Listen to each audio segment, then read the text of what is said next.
महाराष्ट्र में शिंदे को लेकर बढ़ी सरगर्मी के बीच भारतीय जनता पार्टी और खासकर नरेंद्र मोदी ने एक बड़ा गेम खेल दिया है। यकीन मानिए, इस खबर को सुनने के बाद जिस तरह से माहौल महाराष्ट्र में चल रहा है उससे सियासी सरगर्मी बढ़ गई है। इसी से जुड़ी खबर आज हम आपको बताने जा रहे हैं। देखिए, सबसे पहले आज सुबह सुबह एक बड़ी खबर सामने आई है। खबर यह है कि शरद पवार को लेकर यह खबर है, शरद पवार से पीएम मोदी की मुलाकात, महाराष्ट्र की राजनीति में हलचल, क्या एनडीए के करीब जा रहे हैं पवार।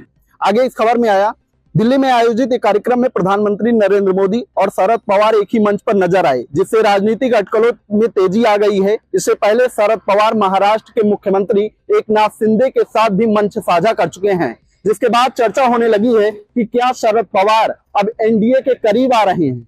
शरद पवार महाराष्ट्र की महाविकास अघाड़ी का हिस्सा हैं, जिसमें शिवसेना, उद्धव ठाकरे गुट और कांग्रेस शामिल है।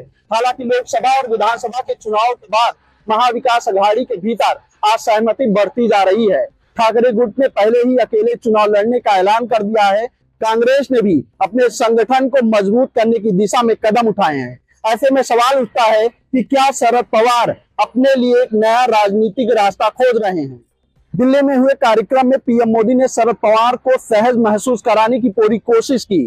उन्होंने आरएसएस का जिक्र किया तो वहीं शरद पवार ने राम मंदिर की बात छेड़ी, जिससे यह साफ हुआ है कि दोनों नेताओं के बीच सौहार्दपूर्ण संबंध हैं।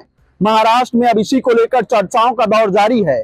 शरद पवार के पास 10 सांसद, अजीत पवार के पास सिर्फ 1 हैं। बता दें कि महाराष्ट्र की राजनीति में संख्याओं का खेल अहम भूमिका निभाता है। अगर केंद्र सरकार को समर्थन की जरूरत पड़ी तो शरद पवार के सांसद एनडीए में शामिल हो सकते हैं या फिर अजीत पवार की पार्टी के साथ जा सकते हैं।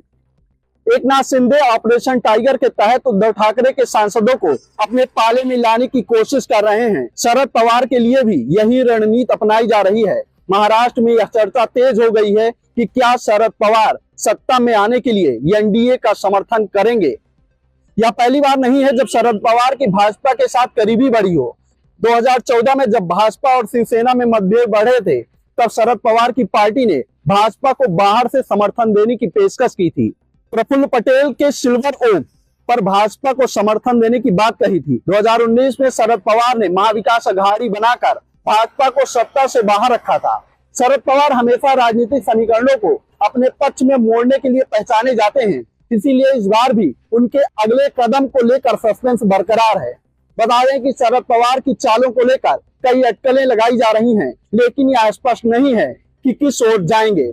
तो लगातार जो सस्पेंस बरकरार किया है शरद पवार ने, इसको लेकर चर्चाओं का बाजार गर्म है। अब देखना है कि शरद पवार का अगला कदम क्या होगा। और यकीन मानिए, अगर शरद पवार जो खबरें आ रही हैं इस तरह से आगे कोई कदम बढ़ाते हैं तो एक बड़ा बदलाव महाराष्ट्र की सियासत में देखने को मिलेगा। इस खबर में फिलहाल इतना ही। देखते रहिए साम टीवी। शुक्रिया।